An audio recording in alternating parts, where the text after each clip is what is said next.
All right, in this explainer, we're going to break down a pretty powerful concept from our source material called financial repression.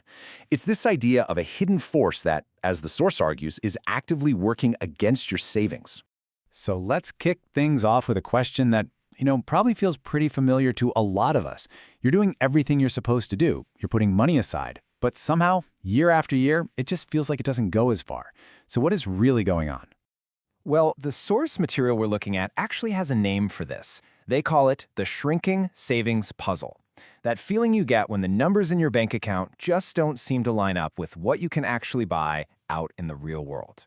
I mean, think about it. The whole point of saving money is pretty straightforward, right?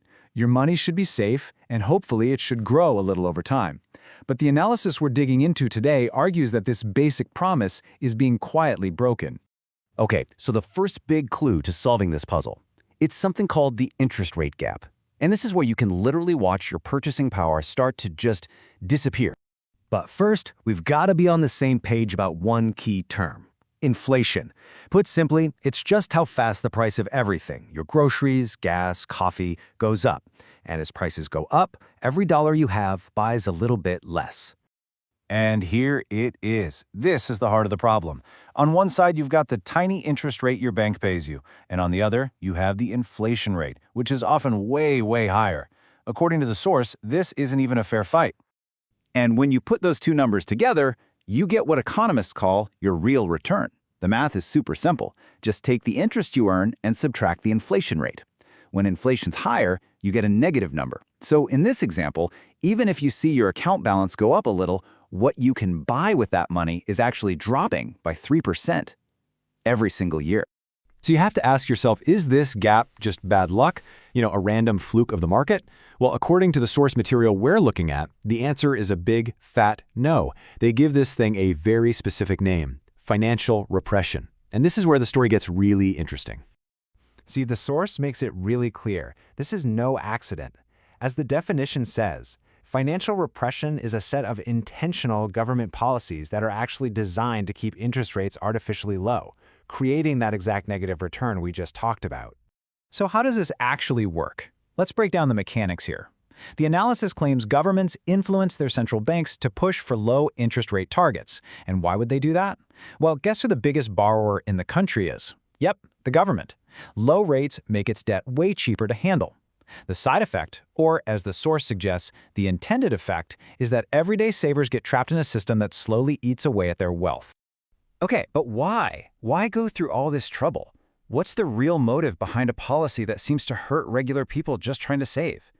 The source points to one single massive reason that drives this whole machine. Two words: national debt. We're talking about numbers so huge they're almost impossible to wrap your head around. Trillions and trillions of dollars. According to the source, when a government owes this much money, managing that debt isn't just a priority, it becomes the priority, shaping huge policy decisions for years, maybe even decades. And this is where the source lays out what it calls the government's playbook. Step 1, issue tons of debt. Step 2, use financial repression to keep interest rates low. And then step 3, let inflation run hotter than those rates. What does that do? It shrinks the real value of the debt over time. It's basically like paying back your loans with dollars that are worth way less than the ones you originally borrowed. And the source material really doesn't pull any punches here. It says, and I'm quoting, "It's a deliberate policy to trap citizens inside a system designed to favor the state." This frames it not just as some complicated economic tool, but as a direct strategy that benefits the state at the expense of its savers. So, okay, if this isn't an accident, and it clearly benefits the state, then what do we call it? The source argues that this whole process is basically a hidden tax, a silent tax. It's a way of transferring wealth without ever having to send you a bill. Think about it this way. When you put money in the bank, you're lending it. You are a creditor. And who's the biggest debtor of them all? The government. So the argument here is that this system is specifically designed to move real wealth from creditors, like you, to the biggest debtor in the room, the state. And you can see here, it's presented as a zero-sum game. For every bit of buying power you, the saver, lose, the real burden of the government's debt gets a little bit lighter. Your loss is their gain. And that brings us right to the bottom line for you and your hard-earned money. The core takeaway from this whole analysis is pretty stark. Under a system of financial repression, your savings account essentially becomes a leaky bucket.